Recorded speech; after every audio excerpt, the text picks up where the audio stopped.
As ações da CBA estão baratas demais para serem ignoradas? O que vocês acham? Já investiram na companhia? Pensam em investir? Se já investiu, deixa abaixo como foi sua experiência. A CBA atua no ramo de alumínio. Inclusive, este é o nome dela, Companhia Brasileira de Alumínio. E atualmente suas ações estão sendo negociadas na faixa dos 5,50. Hoje fechou aqui em 5,48. Enquanto o papel está bem longe do seu topo histórico, que por enquanto está ali, ó, 22,67, o mercado como um todo está aqui bem forte. Índice Bovespa, principal índice da nossa bolsa, fechou aqui bem próximo do seu topo histórico. Muito provavelmente amanhã deve renovar. O índice está aqui renovando seguidas vezes esse topo histórico. E as ações da CBA estão vindo num caminho oposto, certo? Por quê? Porque é uma empresa ligada ao setor de commodities. Então, muitas vezes, o setor de commodities passa aqui por uma volatilidade um pouquinho maior. A empresa mesmo, há não muito tempo, foi questionada pela B3 porque as suas ações estavam caindo tanto. Aí a empresa falou: olha, nós temos aqui uma situação que muitas vezes foge do nosso controle. Temos, por exemplo, cotação do alumínio no mercado internacional, flutuações no câmbio e aversão a risco econômico. Então a CBA está muito ligada à recuperação macroeconômica, que é justamente o que nós tivemos no seu último resultado. Melhorar as perspectivas macroeconômicas, principalmente na China, e tivemos alta na cotação do alumínio, alta de 12% em relação ao mesmo período do ano anterior e 15% em relação ao início do ano, certo? Agora, no início da semana, saiu uma recomendação do Banco Safra, recomendação de compra para a CBA, com um detalhe, eles deram uma baixadinha no preço-alvo. Vou olhar aqui os principais pontos desta recomendação e também outras informações que eu considero importantes para a CBA.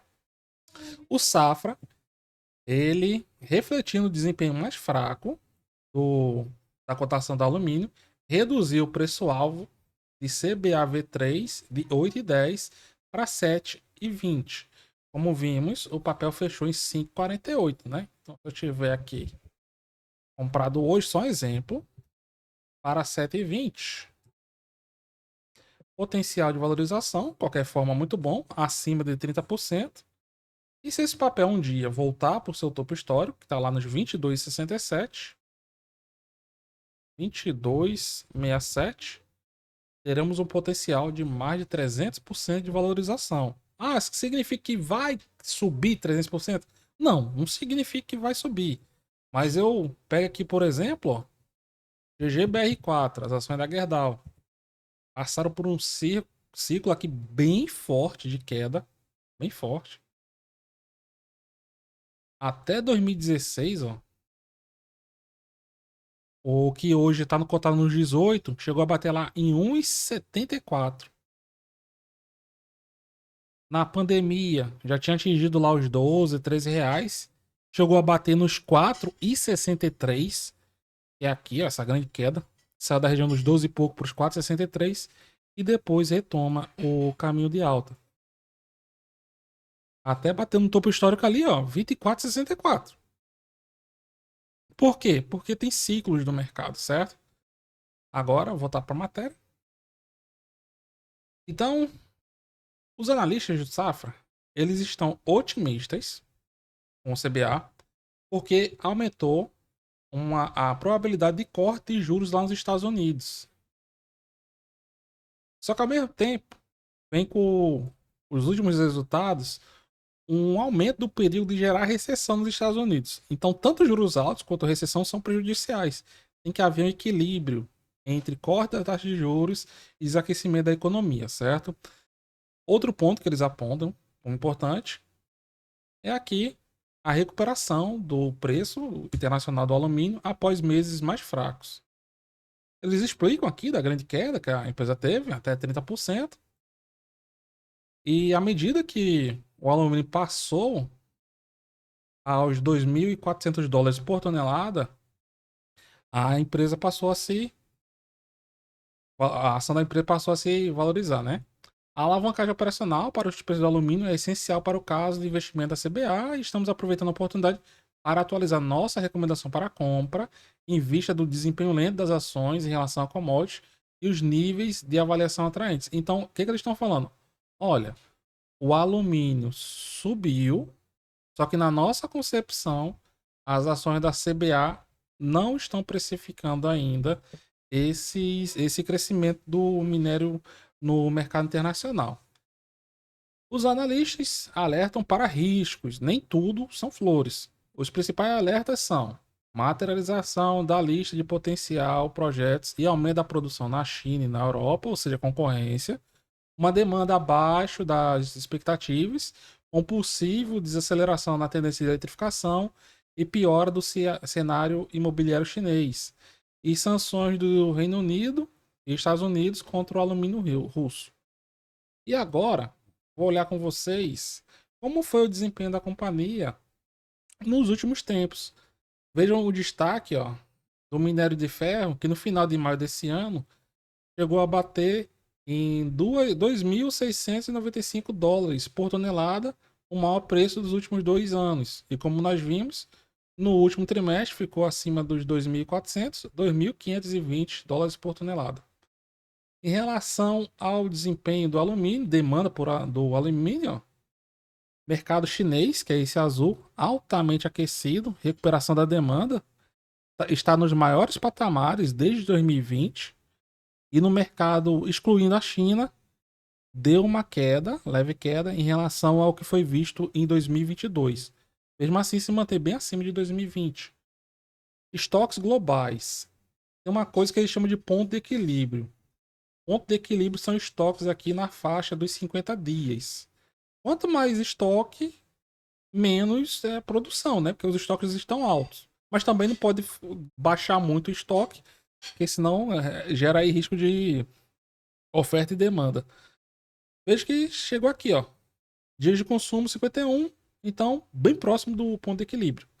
E os estoques dos armazéns estavam diminuindo e deram uma subidinha, porque o estoque estava escondido e botaram aqui no mercado. Aí eles explicam aí esse movimento no último trimestre. E aqui no último trimestre, ó, chegou a bater lá quase 2.700 dólares por tonelada, fechou nos 2.500. Se tem outra coisa interessante aqui? Não. Aqui já foi. Resultado. A empresa atua no setor importante. Como é que tá vindo o resultado dela? Tá vindo forte, tá vindo fraco? Depende. A empresa está conseguindo gerar receita bem, certo? Só que ela não está conseguindo ser lucrativa nos últimos trimestres, não de forma consistente. A empresa, em relação à receita líquida, no comparativo trimestral, aumentou 24%. No comparativo aqui dos semestres, o crescimento foi menor, 5%. E quando pegamos aqui o EBITDA foi bem mais forte, 358% de alta no comparativo trimestral. E aqui, no comparativo dos semestres, o EBITDA subiu 200%. E uma observação importante é a margem EBITDA, que é o quanto de receita sobra de resultado operacional. Subiu de 4% para 16%. Então, o preço do minério deu uma subidinha, ajudou aí no seu resultado operacional. Agora, o lucro líquido não veio dessa vez ainda. A empresa gerou 74 milhões de reais em prejuízo, aumenta em relação aos 50 milhões que tinha gerado anteriormente, e no semestre está acumulado aqui 100 milhões de reais contra o lucro no mesmo período de 40 milhões de reais no ano passado, certo?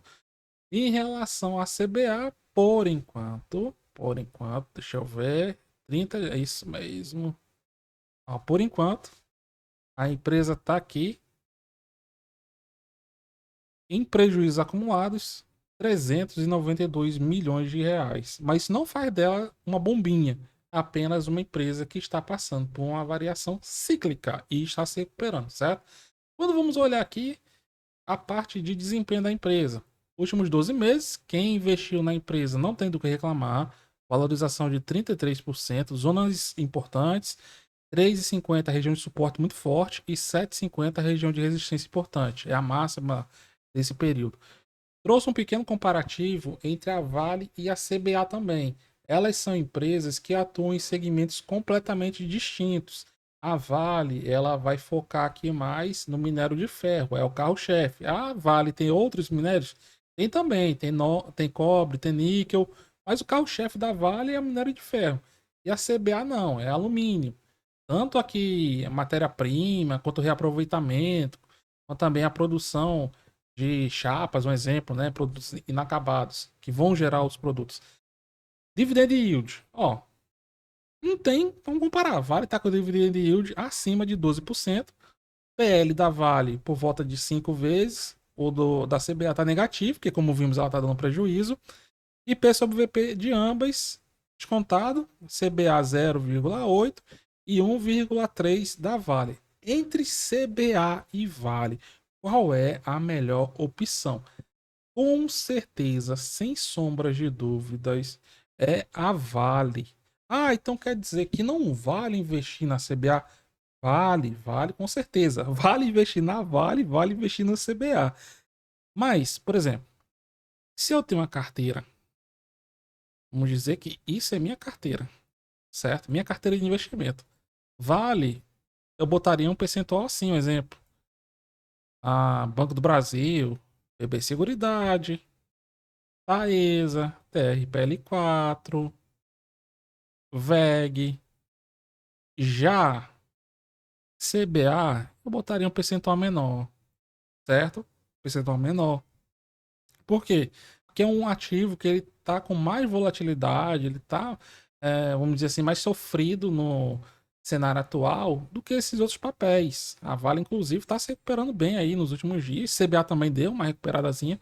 Mas Vale está aqui em regiões de mínimas que é muito difícil ela visitar. E como vimos, ela é uma boa pagadora de dividendos. O que não é o caso de CBAV3. CBAV3 aqui é uma ação de uma empresa e tem um risco um pouquinho maior. Mas com certeza vale a pena sim ir comprando aos pouquinhos e aumentando o seu patrimônio nela.